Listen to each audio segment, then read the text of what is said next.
Oops! It's Relationship Thursday today.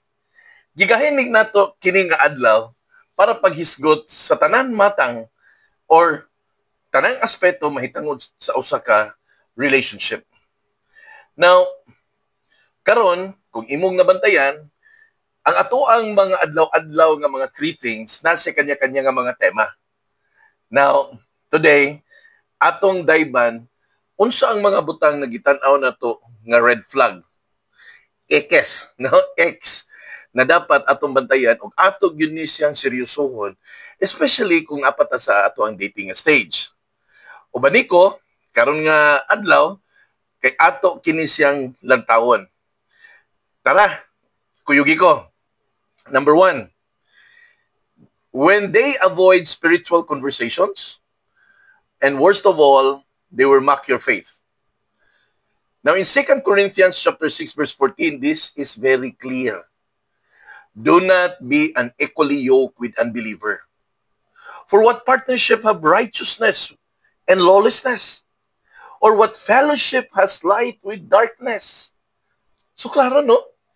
Kung ang tao na imuhang makauban, makuyog, ma-date, or eventually mahimo nimong karelasyon, usa ka tawo nga resistant mahitungod sa pag-ampo, gani likay-likay kung simba na ang hisgutan, unya mo avoid labi na kung dunay mga conversation mahitungod sa Ginoo, para nako X na kana siya.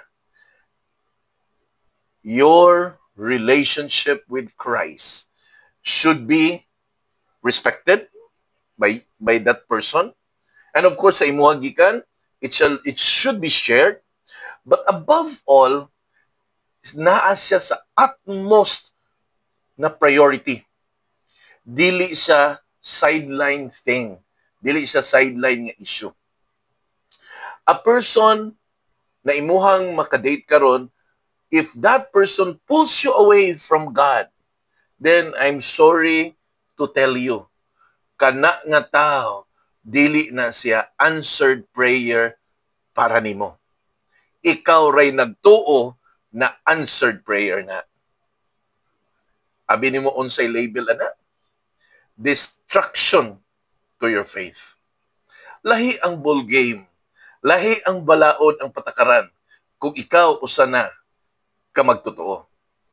Ikaduha, they're emotionally unavailable or even manipulative. Now, in 1 Corinthians chapter 13 verses 4 to 5, atong tan-awon. Kini siya very common ni siya nga verses kay pirmi man ni nato mahisgutan when it comes sa mga seasons of love, no? Pero atong basahon para klaro.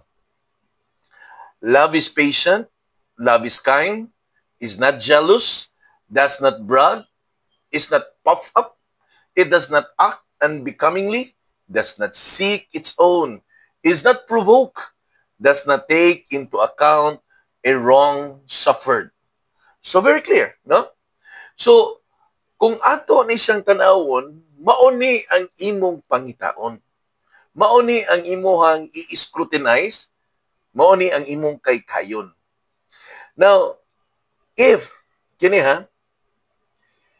you cannot find this quality in the person that you are dating right now, or even the person that you are in a relationship right now, I would consider na kana nga person, though even magtanaw kag mature na siya sa pananaw nimo, that person is still emotionally immature. Love isn't about control. It's about care. It's about clarity. And of course, the Christ-likeness na inyohang gi-shared duha.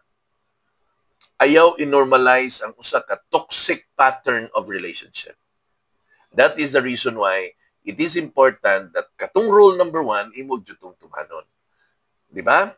Number 3, they show no accountability or growth. In Proverbs 14, verse 16, it says, a wise man is cautious and torn away from evil, but a fool is arrogant and careless. Now, wala mang perfect. Tanan doon ay mga flaws. But refusing to grow or submit to wise counsel is a major red flag. Kaya kung dili siya o dili niya kaya mamati sa mga advices, sa mga insights gikan sa ubang tao, be careful. Kay maunay sinugdanan sa inyong mga panagbangi o mga panag-away. Look for someone who is teachable, humble, and serious about becoming a better person. Not just someone who says, that's just how I am. Ingunani naman siyog ko. Agwanta ka. O, kung imagigoy kong makunimo, dawat ako. No, dili man na siya mao. No? We need to grow, mature, and become more Christ-like. Okay? Now, karon, sa aning tulo na atong gihiskutan, which of these red flags have you seen or ignored? Either sa imong past, sa imong present, or sa imong gitan-aw karon na nangulitaw or nanguyaban nimo or unsa ba? Kung ikaw aduna kay ikasugyot, comment in the comment section below para mahimo pod ni siyang lesson sa mga katong makakita. Unya itag ang usa ka person na paminaw nimo na kinahanglan ani nga mensahe. Og ikaw na bless, share.